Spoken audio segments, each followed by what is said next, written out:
మా విలేజ్ లో ఒక అమ్మాయి జాబ్ కోసం చూస్తుండగా ఆమెకు హైదరాబాద్ నుంచి జాబ్ ఆఫర్ లెటర్ వస్తుంది. వచ్చిన తర్వాత ఆమె హైదరాబాద్ కి ఇంటర్వ్యూ ఇవ్వడానికి వెళ్తుంది. ఇంటర్వ్యూ ఇవ్వడానికి వెళ్ళినంత ఇంటర్వ్యూలో సెలెక్ట్ అయింది.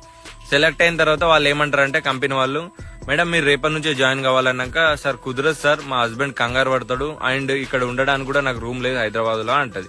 అన్న తర్వాత వాళ్ళు ఏమంటారంటే, మేడం మీరు టెన్షన్ పడకండి, మీ కంపెనీ తరపున రూమ్ ప్రొవైడ్ చేస్తాం, మీరు ఉండొచ్చు. ఒక 2-3 డేస్ తర్వాత మీరు ఇంటికి వెళ్ళి మీ హస్బెండ్ కూడా తీసుకొచ్చి మీరు ఇద్దరు కలిసి ఉండొచ్చు, జాబ్ చేసుకోవచ్చు అన్నాక, సరే సార్ అని చెప్పి ఆమె బట్టలు తీసుకొని వాళ్ళ ఆ రూమ్ లో పెట్టుకొని వాళ్ళ హస్బెండ్ కు మెసేజ్ చేస్తుంది. మెసేజ్ చేసినాక బై మిస్టేక్ లా వాళ్ళ హస్బెండ్ నెంబర్ కాకుండా లాస్ట్ లో ఒక నెంబర్ వేరే అతనికి మెసేజ్ వెళ్తుంది.